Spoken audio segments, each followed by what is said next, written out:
Welcome to my channel, curious souls and seekers of dark truths, to a corner of the past where the veil between the human and the supernatural world was thin, and the consequences of crossing it were often terrible.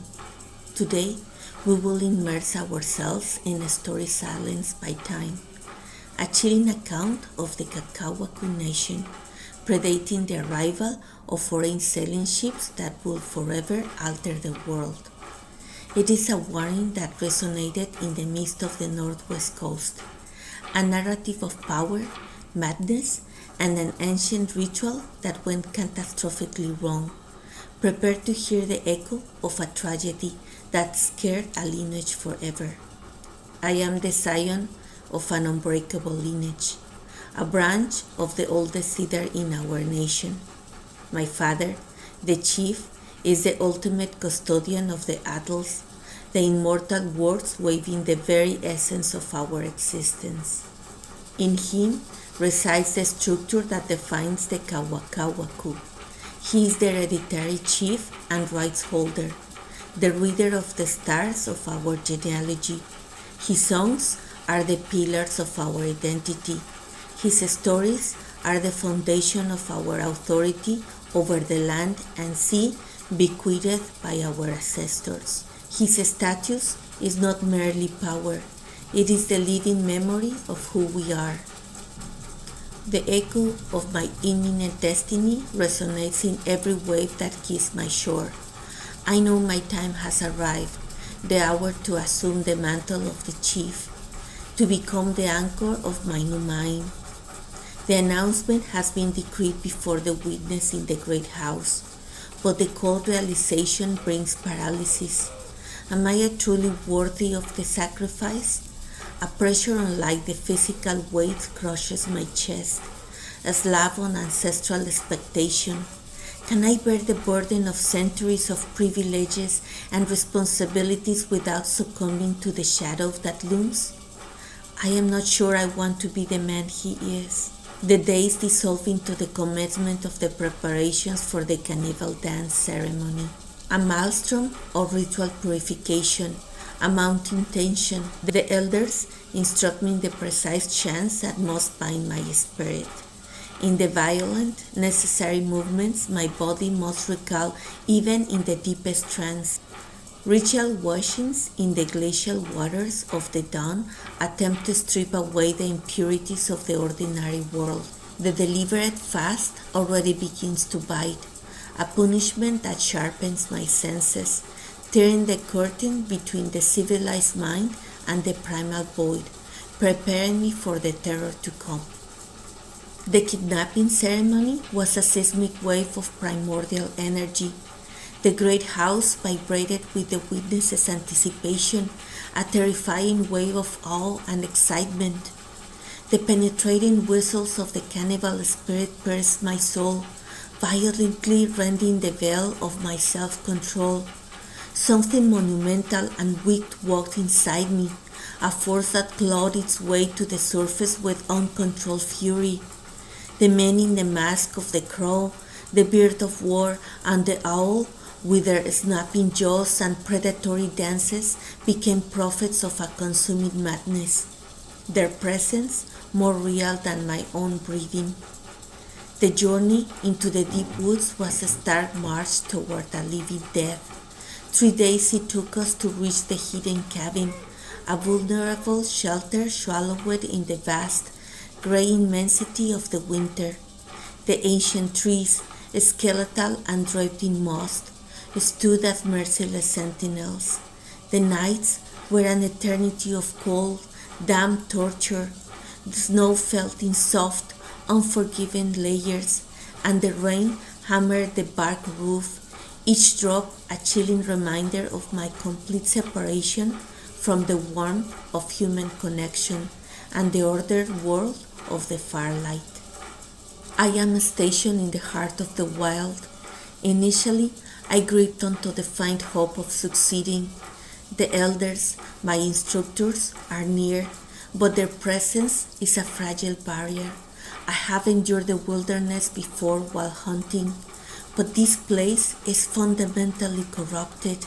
Here, in the ancestral depths, is an aggressive cold presence, an entity ancient and potent that breathes with the glacial wind of moves with malicious intent. It surrounds me, it waits, and it actively haunts my soul when the protective sun vanishes. The cold is a serpent coiling in my marrow, and hunger gnaws not just in my stomach, but at the edges of my soul. The drums and the relentless chanting of the elders, a constant maniac pulse, have become an instrument of torment, a cacophony that strips away every civilized thought. I know with chilling certainty that the Sunokwa and the cannibal spirit are no longer mere spirits. They are concrete realities on the very edge of our camp, stalking me and whispering promises of absolute power and consuming madness into my mind. The pretense of the ceremony is annihilated. The thin barrier between the ritual and reality has collapsed. The cannibal spirit terrifying visions possess my sight, and his bestial wills have become my own voice. The desperate, ritualistic craving for flesh now consumes me with a genuine, agonizing intensity. My teeth seek, my hands claw. I am utterly lost. I am the beast. I bite and attack the elders with the fury of a demon. I am no longer the Hamatsa, but the true chaos of the cannibal spirit. We are paralyzed by the failure. The young man, our Hamatsa, has rejected the taming songs. His strength is not human. His madness is real. We are exhausted and bruised, barely able to contain his terrifying power long enough to start the return journey. We are failures, the guardians who lost the right itself. The shame will stain his legacy forever. What narrative of catastrophe will we dare to present to the chief, the keeper of the atolls? We have delivered the prince to the jaws of the spirit. We arrive at the village, dragging the possessed noble. The great house stands ready, but it's too late. The Hamatsa is a vessel for the full, unread power of the cannibal spirit. As the community begins the final, crucial taming songs, he breaks his bonds with an impossible, sickening force. He longes not in ceremony but in violence, biting and attacking everyone within his reach. The profound drums of the ritual falter, dissolving into a dreadful confusion. The ceremony, meant to restore order, explodes into catastrophic chaos. The strongest warriors, the most respected members of the society, throw themselves upon him, trying to force the Hamatsa back, but the power flowing through him is the raw, unbridled force of the spirit, rendering him untouchable. He casts them aside like mere brushwood, his wild, triumphant cries deafening in the silence of the ritual collapse. He breaches the sacred door and vanishes into the familiar yet terrifying darkness of the forest, the place that had birthed his possession. The entire community mobilized in a desperate, frantic hunt for the escaped noble that lasted for several brutal, soul-crushing days.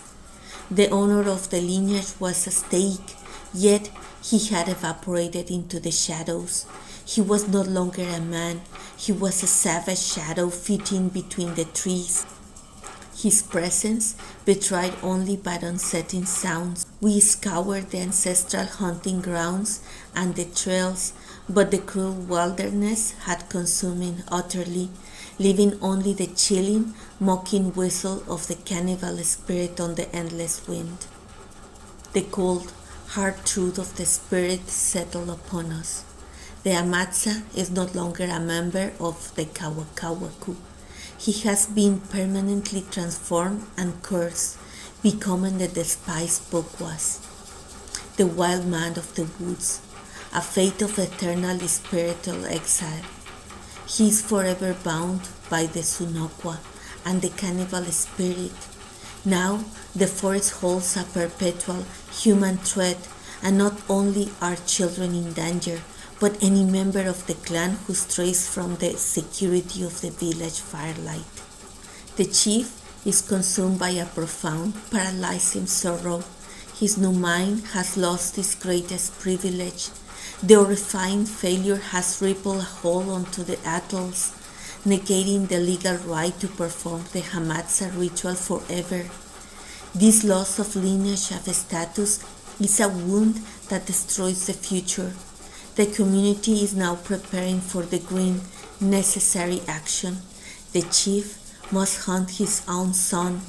This betrayal of flesh for survival is the final, agonizing price the clan must pay to ensure its continuity and honor. And so, the story of the Hamatsa who failed to be tamed remains a haunting whisper in the Kwakwaka'wakw oral traditions. It is a stark reminder that the sacred powers of the ancestors were not gifts, but immense perils. The Kwakwaka'wakw believed that the true nobility meant contained the chaos, not being consumed by it. Let this dark tale serve as a testament of the profound spiritual forces these cultures engage with, where a failed ceremony could mean a fate more terrifying than physical death.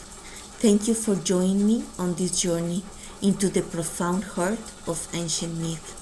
Until next time, stay safe in the light. See you later.